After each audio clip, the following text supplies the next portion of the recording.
Hello students, welcome back to the class. Today in this lecture we are going to discuss about the catabolism of carbohydrate. Last lecture में हमने discuss किया था कि हमें इस unit में क्या क्या डिस्कस करना है. Catabolism of carbohydrate, then catabolism of protein and catabolism of lipid. Okay, तो सबसे पहले हम कार्बोहाइड्रेट कैटाबोलिज्म के बारे में डिस्कस करेंगे. सो यहाँ पर कार्बोहाइड्रेट मॉलिक्यूल जो भी एनर्जी सोर्स के रूप में लिया जाता है उसका ब्रेक डाउन होके क्या फॉर्म होगा. हमने लास्ट लेक्चर में डिस्कस किया था कि there are 3 stages for the catabolism of any molecule और एनी मैक्रोमोलेक्यूल. ठीक है, सो कार्बोहाइड्रेट मॉलिक्यूल है, फॉर एग्जांपल कोई शुगर है, तो उसका ब्रेक डाउन होके क्या फॉर्म होगा, मोनोमेरिक यूनिट्स. ओके, पॉलीसेकेराइड है तो उसका ब्रेक डाउन होकर मोनोसेकेराइड्स फॉर्म होते हैं फर्स्ट स्टेज में. सो फर्स्ट स्टेज की प्रोसेस के बारे में हम यहाँ पर ज्यादा डिस्कस नहीं करेंगे. ठीक है, so it would be broken down into the smaller molecules और मोनोमेरिक यूनिट्स. सो मोनोमेरिक यूनिट्स का ब्रेक डाउन किस प्रकार होता है और उसका कैटाबोलिज्म कैसे होता है उसके बारे में हम यहाँ पर डिस्कस करेंगे. ठीक है, so in the carbohydrate catabolism there are so many pathways available. अलग अलग पाथवे के थ्रू कार्बोहाइड्रेट यानी कि मोनोसेकेराइड मॉलिक्यूल्स का ब्रेक डाउन होता है. ठीक है, सो सबसे पहला पाथवे जो हम डिस्कस करने वाले हैं वो क्या है, एमिडेन-मेयरहोफ पाथवे और also known as the glycolysis और the EMP pathway. Okay, so glycolysis क्यों कहा जाता है, because here the break down of glucose molecule occur. Okay, lysis का मीनिंग क्या है, break down. Okay, so glycolysis means breakdown of the glucose molecule. So it is known as the glycolysis and Emiden-Mayorov pathway. This name is given by the scientist who developed this pathway. Okay, or these are the names of the scientists that have given this pathway. This is the okay, अभी glycolysis कहाँ पर होता है, cell के अंदर कहाँ पर होगा, इनसाइड दी साइटोप्लाज्म और cytoplasmic matrix. Okay, prokaryotic cell है या फिर यूकैरियोटिक सेल है हमारे बॉडी में, सभी जगह पर साइटोप्लाज्म, सेल के साइटोप्लाज्म में ग्लाइकोलाइसिस की प्रोसेस होती है. ओके, एंड इस प्रोसेस में क्या होगा, ग्लूकोज मॉलिक्यूल और any other monosaccharide molecule will be converted into the pyruvate. Okay, this is the second stage of the catabolism, carbohydrate catabolism. ठीक है, सेकंड स्टेज में क्या होता है कि जो मोनोसेकेराइड यूनिट फॉर्म हुआ है वो ज्यादा सिंपलर फॉर्म में, मोर सिंपलर फॉर्म में कन्वर्ट होगा. ठीक है, सो पाइरूवेट था, हमने लिस्ट में लिखा था, वहां पर पाइरूवेट भी था एंड मोनोसेकेराइड भी था. ठीक है, so monosaccharide would be converted into the pyruvate, glucose would be converted into the pyruvate into the second stage. So this process is known as the glycolysis, जिसमें ग्लूकोज का break down होकर pyruvate में convert होता है. ठीक है, so pyruvate is the end product of the glycolysis, ये बात याद रखना. ठीक है, now this whole process is made up of the 2 phases and 10 step. ठीक है, यहाँ पर 10 अलग अलग स्टेप है पूरे के पूरे ग्लाइकोलाइसिस के पाथवे में एंड और 2 फेज है अलग अलग. ठीक है, तो first phase is the preparatory phase and second is the pay off phase. Okay, ये दोनों फेज के बारे में हम यहाँ पर अभी डिस्कस करेंगे. So first is the preparatory phase. This both phase are made up of the 5 step. ठीक है, यहाँ पर टोटल 10 स्टेप की प्रोसेस है, दोनों अलग अलग फेज में 5 स्टेप आएंगे. ठीक है, और 10 स्टेप का मीनिंग क्या है, 10 अलग अलग एंजाइम्स भी यहाँ पर यूज हो गए. ठीक है, हर एक स्टेप में एंजाइम, एक एंजाइम यूज होगा. So 10 enzymes are used in the glycolysis and it is a 10 step process and it contains the 2 different phases. First phase is the preparatory phase and second is the pay off phase. Okay, so सबसे पहले हम preparatory phase के बारे में discuss कर लेते हैं. Okay, so preparatory phase, here The phosphorylation of glucose occurs. ठीक है, प्रिपेरेटरी का मीनिंग क्या है, प्रिपेरेशन से आपको क्या समझ में आता है कि किसी ब्रेक डाउन, किसी चीज के लिए हमें प्रिपेयर करना है. ठीक है, सो यहाँ पर क्या होगा, ग्लूकोज को प्रिपेयर किया जाएगा for break down into the smaller pieces और सिंपलर जो प्रोडक्ट है पाइरूवेट उसमें कन्वर्ट होने के लिए और एनर्जी रिलीज करने के लिए ग्लूकोज को प्रिपेयर किया जाएगा। ठीक है, so it is the preparatory phase. Here glucose will be phosphorylated. यहाँ पर एटीपी का यूज करके ग्लूकोज का फॉस्फोराइलेशन किया जाएगा फॉर प्रिपेरेशन। ठीक है, यहाँ पर देखिए जो भी कैटाबोलिक प्रोसेसेस है वो एनर्जी यील्डिंग प्रोसेस है, उसमें से एटीपी जनरेट होता है। बट ग्लाइकोलिसिस की प्रोसेस के थ्रू भी एनर्जी जनरेट होती है। बट ओवरऑल हम एक एक स्टेप को देखें तो प्रिपेरेटरी फेज में क्या होगा, एटीपी यूज होगा। ठीक है, ग्लूकोज को एक्टिवेट करने के लिए हम ये भी कह सकते हैं कि ग्लूकोज को एक्टिवेट करने के लिए पहले थोड़ी एनर्जी देनी पड़ती है। ठीक है, उसके बाद वो एनर्जी जनरेट करेगा। सो this is the phosphorylation of glucose. यहाँ पर एटीपी का यूज होगा ग्लूकोज को प्रिपेयर करने के लिए।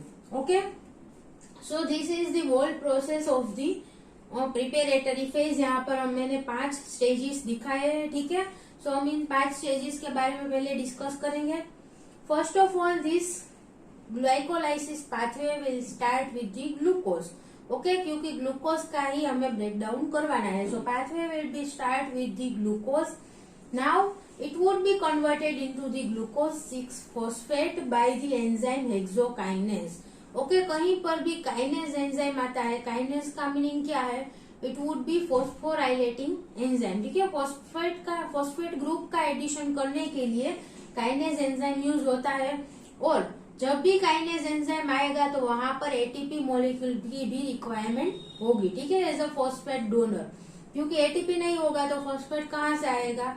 ATP is the high energy phosphate compound. So kinase enzyme को एटीपी की रिक्वायरमेंट होती है हर एक स्टेप पर। ओके, सो हेक्सोकाइनेज मीन्स हेक्सोस शुगर का हेक्सोस शुगर में फॉस्फेट ग्रुप ऐड करता है। ठीक है, एंजाइम का फंक्शन उसके नाम पर से ही पता चल जाएगा।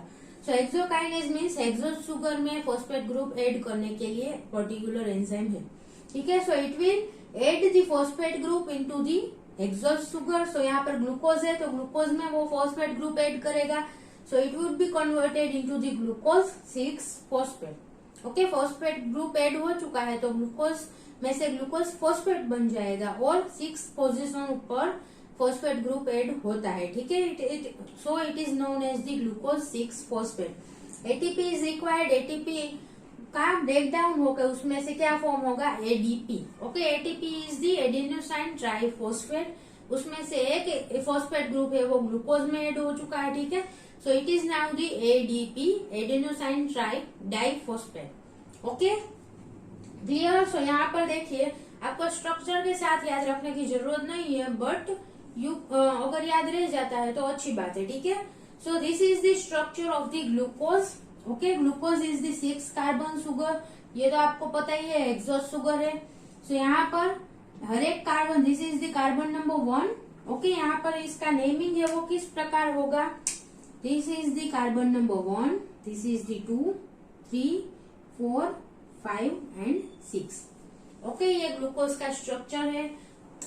हर एक कार्बन के पास एक OH ग्रुप होगा। ठीक है, and this is the 5th carbon जो है उसके साथ CH2OH ग्रुप जुड़ा हुआ है। ठीक है, and this is 1 oxygen molecule. ये ग्लूकोज का पूरा स्ट्रक्चर है। अभी क्या हुआ देखिए, फॉस्फोराइलेशन ऑफ ग्लूकोज, हेक्सोकाइनेज की मदद से एक फॉस्फेट ग्रुप ग्लूकोज में ऐड हुआ है। ओके, और कौन सी पोजीशन पर, ग्लूकोज 6 फॉस्फेट, यानी कि 6th कार्बन पर फॉस्फेट ग्रुप ऐड हुआ है। ठीक है, सो यहाँ पर जो 6th कार्बन है उस पर ये जो यहाँ पर हाइड्रोजन मॉलिक्यूल है वो रिमूव हो जाएगा and phosphate group would be added here. Okay, यहाँ पर फॉस्फेट ग्रुप का एडिशन हो जाएगा। ठीक है, this is the phosphate group. So it is known as the glucose 6 phosphate, क्योंकि 6th कार्बन पर फॉस्फेट ग्रुप ऐड हुआ है। Clear this much. Now the second enzyme would come, which is the phosphohexose isomerase. Okay, यहाँ पर देखिए ये arrow में by directional arrow यहाँ पर मैंने किया है क्योंकि this process is reversible. Okay, यहाँ पर जैसे एक्सोकाइनेज की जो प्रोसेस है वो रिवर्सिबल नहीं है।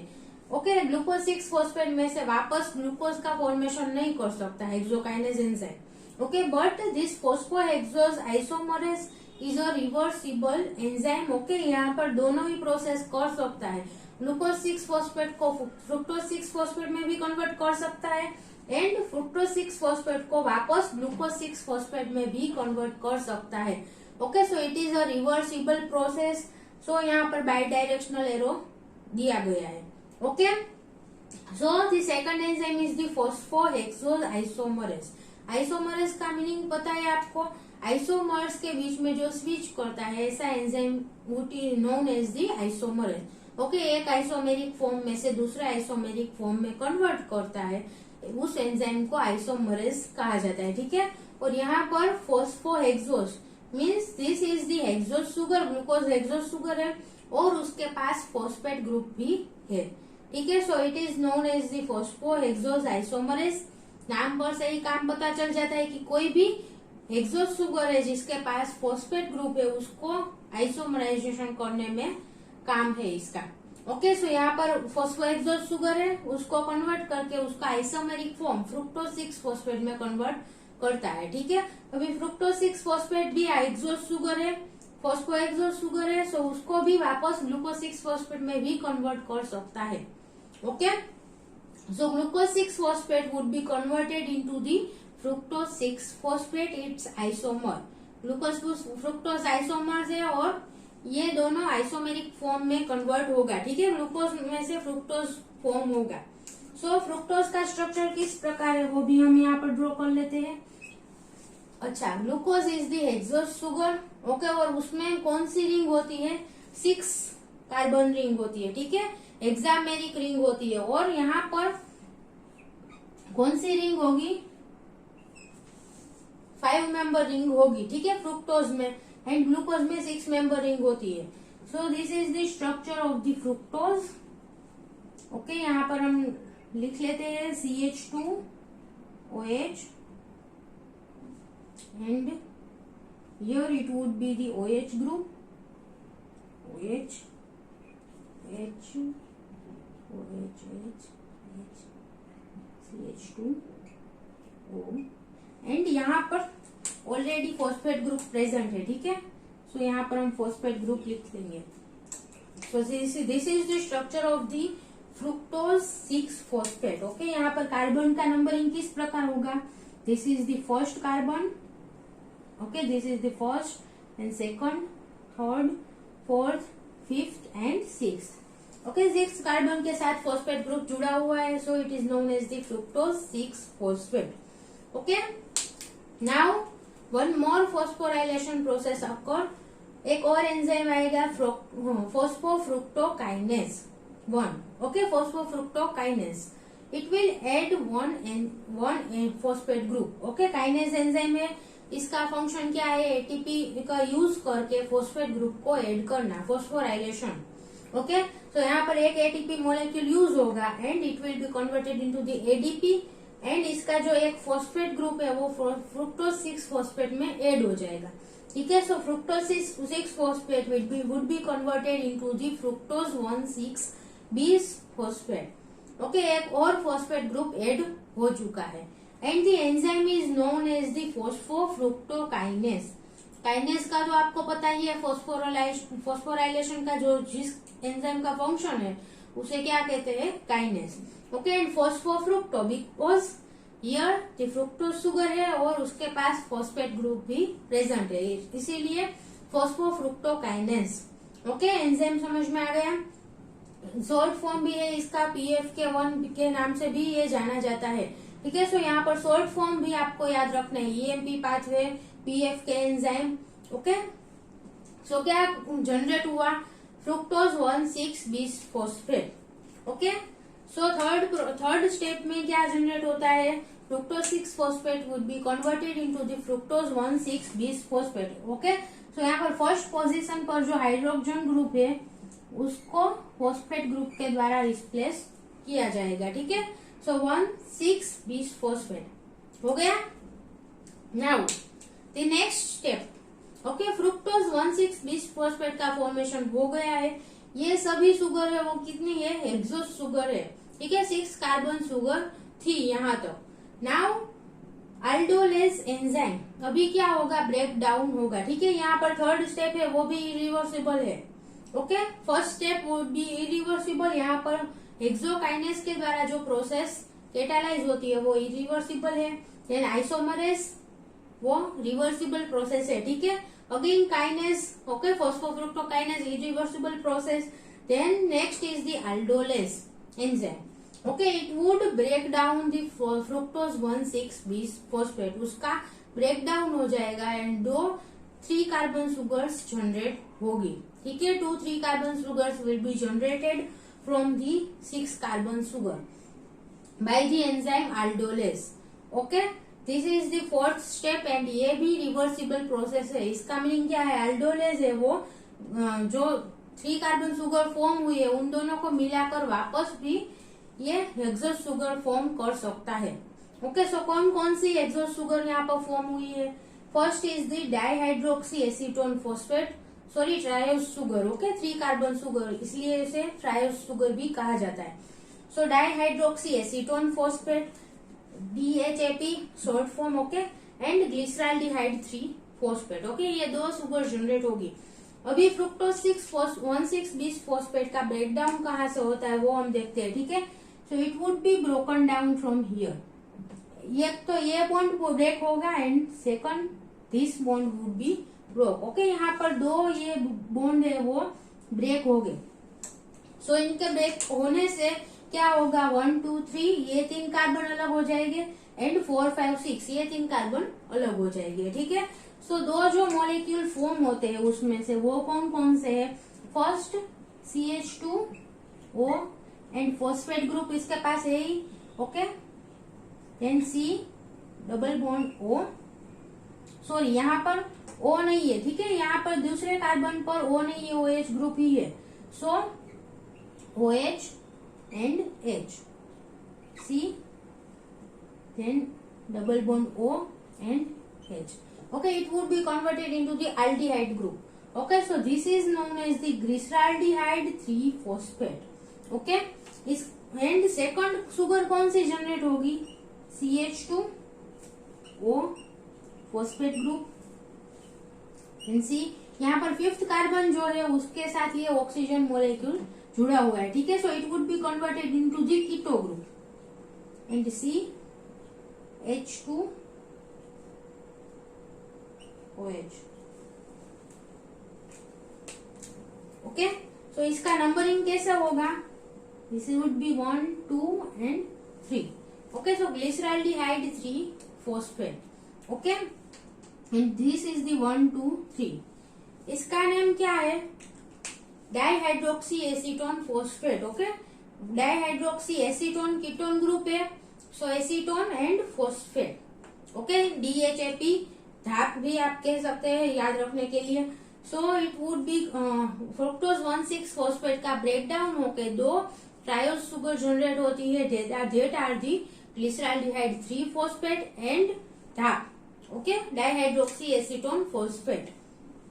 So this is the dihydroxyacetone phosphate and this is the glyceraldehyde 3 phosphate. इसके पास कौन सा ग्रुप है? Functional group aldose, okay. This is the aldose sugar and this is the ketose sugar, okay. aldehyde group है, यहाँ पर ketone group है, okay. Now the next step is the conversion of the dihydroxyacetone phosphate into the glyceraldehyde, okay. The triose phosphate isomerase, it is the enzyme which catalyzes the conversion of the DHAP into the glyceraldehyde 3 phosphate, okay. Triose phosphate sugar है, ठीक है, यहाँ पर triose sugar है और उसके साथ phosphate group भी जुड़ा हुआ है, देखिए दोनों ही ट्रायोस सुगर के पास एक एक फॉस्फेट ग्रुप आ गया है, ठीक है। So it is the triose phosphate and isomerase because this both are the isomeric form, ठीक है। यहाँ पर डिफरेंस कहाँ पर है? सिर्फ ये दोनों, ठीक है। यहाँ पर एल्डिहाइड ग्रुप है एंड यहाँ पर कीटोन ग्रुप है, एल्डिहाइड ग्रुप कीटोन ग्रुप, वही सिर्फ डिफरेंस है। So this two are the isomeric forms. So isomerase enzyme के थ्रू ये दोनों का एक दूसरे में कन्वर्जन हो सकता है, ठीक है। And this is the reversible process. Same enzyme की मदद से ग्लिसरॉल्डिहाइड 3 फॉस्फेट भी DHAP में कन्वर्ट हो सकता है एंड डाइहाइड्रोक्सी एसीटोन फॉस्फेट भी ग्लिसरॉल्डिहाइड 3 फॉस्फेट में कन्वर्ट हो सकता है, ठीक है। तो यहाँ पर ग्लाइकोलाइसिस की प्रोसेस में क्या होगा, dihydroxy acetone phosphate would be converted into the glyceraldehyde 3 phosphate. Okay, so at the end of this phase, okay, this was the 5 step of the preparatory phase. इसके एंड पर क्या जनरेट हुआ है, अभी हमें क्या मिला, एक ग्लिसरॉल्डिहाइड 3 फॉस्फेट का मॉलिक्यूल फॉर्म हुआ था, ठीक है, एंड एक जो डाइहाइड्रोक्सी एसीटोन फॉस्फेट है उसमें भी उसका कन्वर्जन भी ग्लिसरॉल्डिहाइड 3 फॉस्फेट में हो जाएगा. ठीक है, so at the end we have the 2 molecules of the glyceraldehyde 3 phosphate. Okay, एक ग्लूकोज में से 2 ग्लिसरॉल्डिहाइड 3 फॉस्फेट के मॉलिक्यूल्स जनरेट हुए. ठीक है, एक यहाँ पर ब्रेकडाउन से ही जनरेट हुआ था एंड दूसरा डाइहाइड्रोक्सी एसीटोन फॉस्फेट का कन्वर्जन होकर ग्लिसरॉल्डिहाइड 3 फॉस्फेट बना है. ठीक है, सो 2 ग्लिसरॉल्डिहाइड 3 फॉस्फेट के मॉलिक्यूल्स जनरेट हुए. Clear this much. This is the preparatory phase, क्योंकि यहाँ पर एटीपी का यूज होता है. ठीक है, ग्लूकोज को प्रिपेयर किया जाता है for the energy yielding steps. Okay, आगे के जो स्टेप है उसके लिए ग्लूकोज का यहाँ पर प्रिपरेशन हुआ है. नाउ ओके, सो ग्लूकोज का फॉस्फोराइलेशन होता है and there are the 2 phosphorylation step. ठीक है, ग्लूकोज का 2 बार फॉस्फोराइलेशन होगा और 2 एटीपी मॉलिक्यूल्स प्रिपेरेटरी फेज में यूज होंगे. ठीक है, ये बात याद रखना. Second, other sugars. ओके, अभी यहाँ पर हमने सिर्फ ग्लूकोज के बारे में ही डिस्कस किया है. कोई और अगर हेक्सोस शुगर है लाइक फ्रुक्टोज और दूसरी कोई हेक्सोस शुगर है तो वो भी ग्लाइकोलाइसिस में एंटर कर सकती है. ठीक है, by converting into the glucose 6 phosphate, directly glucose 6 phosphate में कन्वर्ट होकर भी ग्लाइकोलाइसिस में एंटर कर सकती है. फ्रुक्टोज है तो फ्रुक्टोज 6 फॉस्फेट में डायरेक्टली कन्वर्ट हो सकता है. ठीक है, सो यहाँ पर बीच के स्टेप में भी कोई भी शुगर एंटर कर सकती है by conversion into the glucose 6 phosphate और fructose 6 phosphate. Okay, and this step of the glycolysis, this phase of the glycolysis will prime the pump. Okay, prime the pump का meaning क्या है कि initiate करता है. ग्लाइकोलाइसिस की process को initiate करने का फंक्शन किसका है, प्रिपेरेटरी फेज का. ओके, एनर्जी यील्डिंग जो प्रोसेस है उसको इनिशिएट करने का फंक्शन की प्रिपेरेटरी फेज करेगा. Okay, now the second phase is the pay off phase. उसके बारे में हम नेक्स्ट लेक्चर में डिस्कस करेंगे. ठीक है, प्रिपेरेटरी फेज समझ में आ गया. It is the 5 step process. Okay, ये 5 एंजाइम के नाम भी याद रखना और कौन कौन से स्टेप रिवर्सिबल है. ओके, रिवर्सिबल की बजाय आप इरिवर्सिबल स्टेप याद रख सकते हैं क्योंकि वो बहुत कम आएगी. ठीक है, first step is irreversible, then the third step is irreversible. Okay, यहाँ पर प्रिपेरेटरी फेज में 2 ही फेज इरिवर्सिबल है, बाकी के सारे जो स्टेप है वो रिवर्सिबल है. Okay, so first step and third step are irreversible step. Okay, so this was all about the preparatory phase of the glycolysis or EMP pathway.